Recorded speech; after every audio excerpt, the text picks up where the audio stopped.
Alléluia, Alléluia, Alléluia. Frères et sœurs dans le Seigneur Jésus-Christ, nous vous saluons dans la grande chaleur et dans l'immensité du cœur de notre Seigneur Jésus-Christ.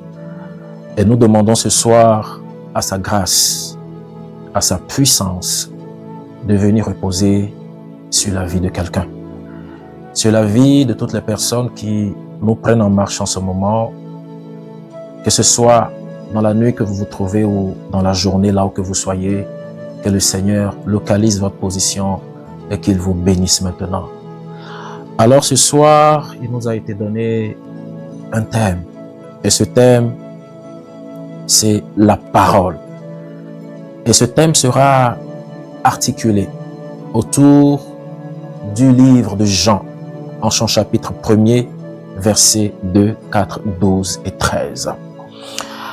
Alors sans plus tarder, nous allons d'abord demander à la grâce de Jésus-Christ notre Seigneur, qui a rendu possible ce moment, qui a donné la vie à tous ceux qui nous suivent en ce moment, de prendre ce moment et de remplir cette atmosphère afin que tu reçoives ce qu'il a prévu que tu reçoives ce soir et que tu sois guéri.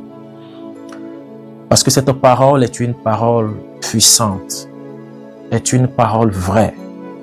C'est une chose contre laquelle, quand on se frotte, elle nous emmène dans une dimension.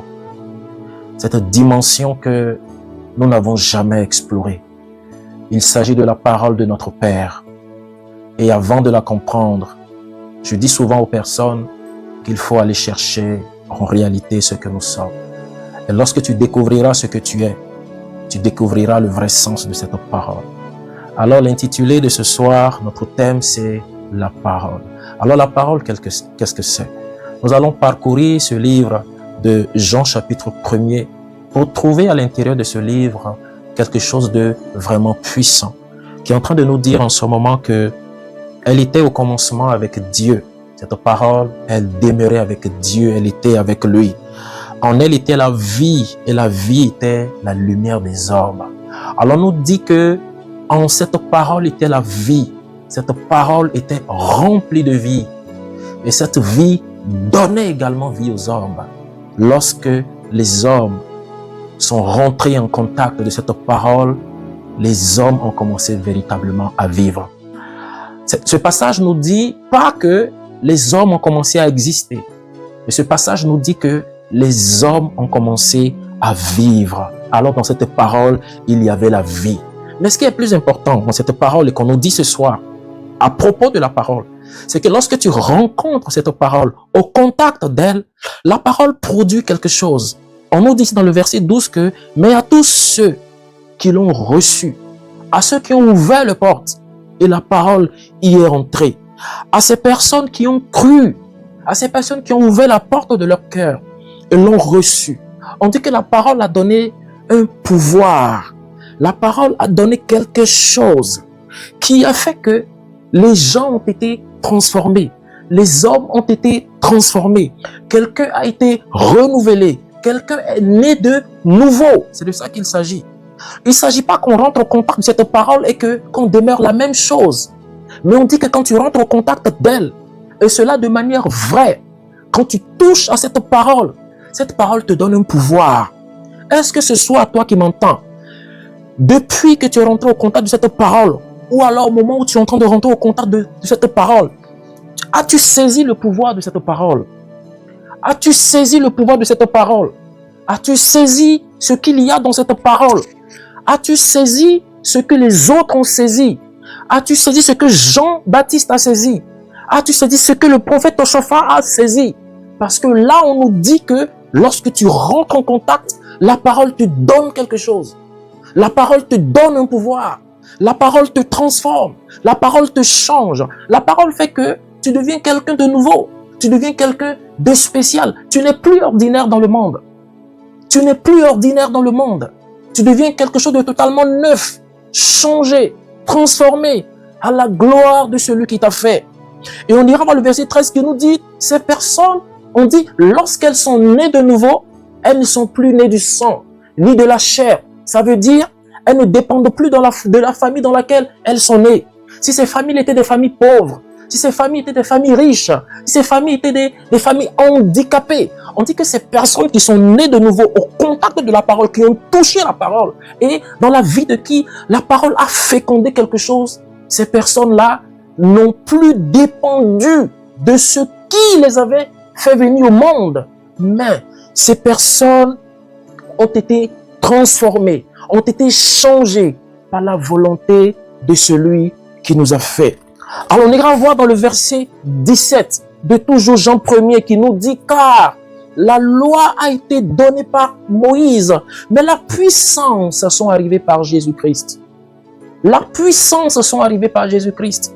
On nous dit là que la grâce et la puissance.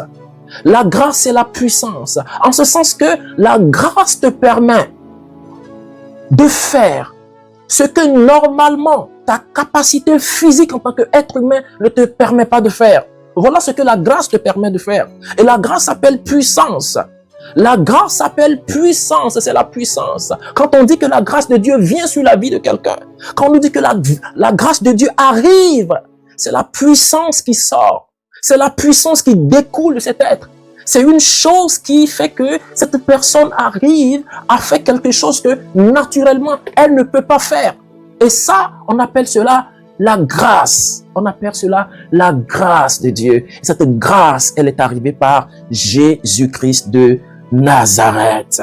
Elle est arrivée par quelqu'un. Par quelqu'un. Jésus-Christ de Nazareth qu'on acclame ce soir. Alors frères et sœurs dans le Seigneur Jésus-Christ, c'est cette grâce que le prophète Oshofa a rencontrée.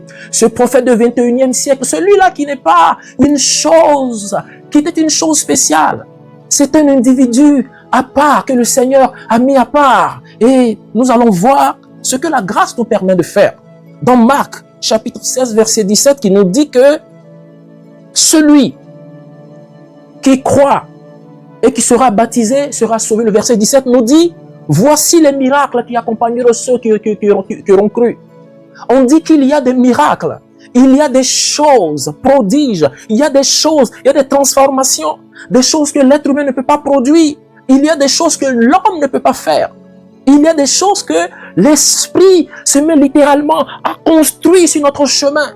Il y a quelque chose qui se passe. Cette parole, lorsque tu entres en son contact, quand tu l'as reçue, quand tu l'as pris, quand tu l'as saisi cette parole, elle produit une chose qu'on ne peut pas saisir. Tu deviens un individu littéralement comme du vent, on ne peut pas te prendre, parce que la puissance est sur toi.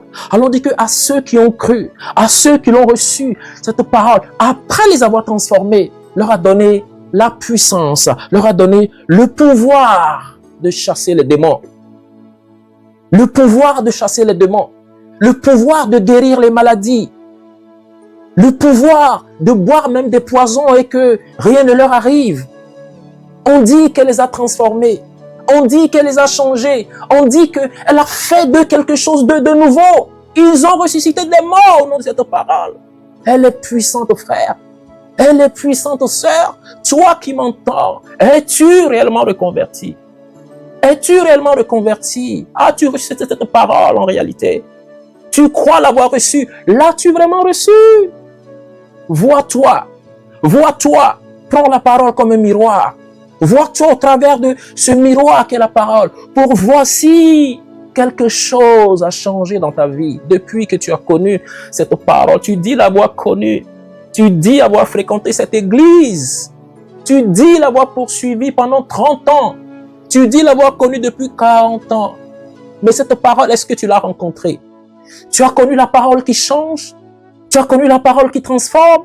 Je dis ce soir, la parole comme un miroir. Vois-toi au travers de la parole. Regarde-toi et mire-toi pour voir ce que tu es devenu durant toutes ces années. As-tu réellement reçu la parole? Es-tu réellement converti? La chose n'est pas de remplir des salles avec des milliers de personnes. Il ne s'agit pas de cela. Il ne s'agit pas de dire de belles paroles que les gens soient choqués, que les gens soient touchés, que les gens tombent en transe. Non, ce n'est pas ça. Produis-tu quelque chose avec la parole? La parole qui t'a rencontré. Produis-tu une chose avec cette parole? As-tu jamais produit quelque chose? Que la parole soit ton miroir. Regarde-toi au travers de cette parole.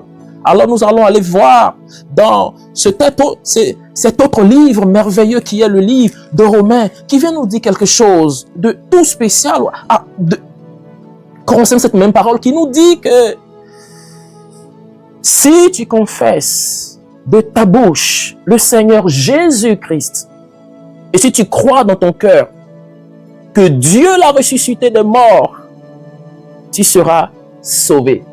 Car on dit, excusez-moi, si tu crois, la Bible nous dit que c'est de l'abondance de notre cœur que notre bouche parle.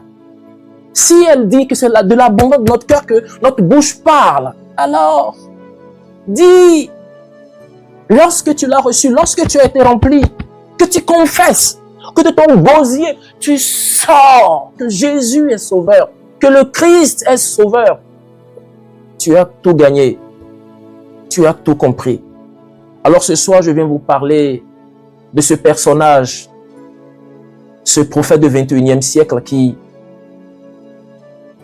il a fait beaucoup de miracles. Il ressuscitait des morts. Il guérissait des malades. Le ressembles-tu? Le ressembles-tu? Il avait reçu cette parole. L'as-tu reçu aussi? Quand tu es rentré à son contact, as-tu pu quelque chose? Tu as changé la vie de quelqu'un? Tu as prié pour un malade? A-t-il été guéri? Sinon, revois-toi, revois-toi, revois-toi. Alors ce soir, que le Seigneur te bénisse.